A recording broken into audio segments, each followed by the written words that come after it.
Hello বন্ধুরা, career space YouTube চ্যানেলে আপনাদের সকলকে স্বাগত জানাই। আশা করি আপনারা সবাই ভালো আছেন।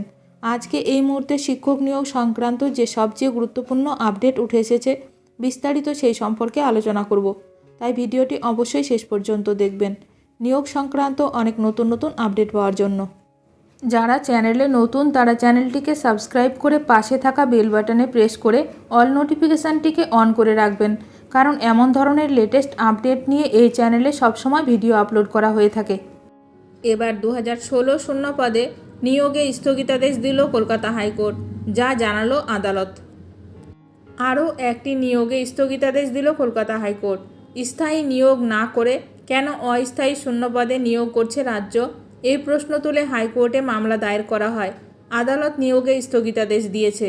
উত্তর 24 পরগনা সহ 3 জেলায় স্টেনো, পেসকর, বেলিফ, পিয়ন এবং কর্মবন্ধু পদে অস্থায়ী নিয়োগের বিজ্ঞপ্তি দেওয়া হয়েছিল। নিম্ন আদালতের এই অস্থায়ী পদে নিয়োগে স্থগিতাদেশ দিয়েছেন বিচারপতি অরিন্দম মুখোপাধ্যায়।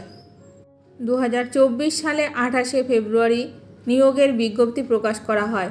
মোট শূন্য পদের সংখ্যা ছিল 2016, কিন্তু সেই নিয়োগের বিজ্ঞপ্তিকে চ্যালেঞ্জ করেই মামলা দায়ের করে এমপ্লয়ি অ্যাসোসিয়েশন।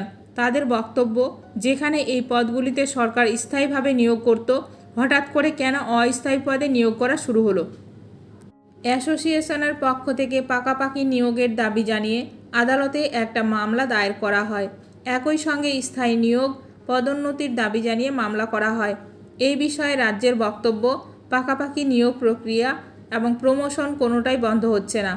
যেহেতু অনেক পদ ফাঁকা, তাই অস্থায়ী হিসেবে নেওয়া হচ্ছে।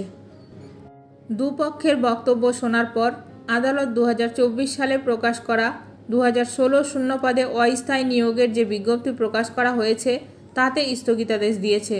পরীক্ষাও বন্ধ রাখা হচ্ছে। প্রশ্ন উঠছে, যেখানে খোদ মুখ্যমন্ত্রী মমতা বন্দ্যোপাধ্যায় নিজেই বলেছেন 10 লক্ষ চাকরি রয়েছে, সেখানে কেন অস্থায়ী শূন্য পদে নিয়োগ হবে।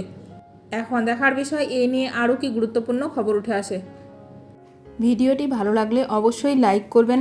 আজকের ভিডিওটি এখানেই শেষ করলাম। নতুন কোনো আপডেট নিয়ে দেখা হবে নেক্সট ভিডিওতে।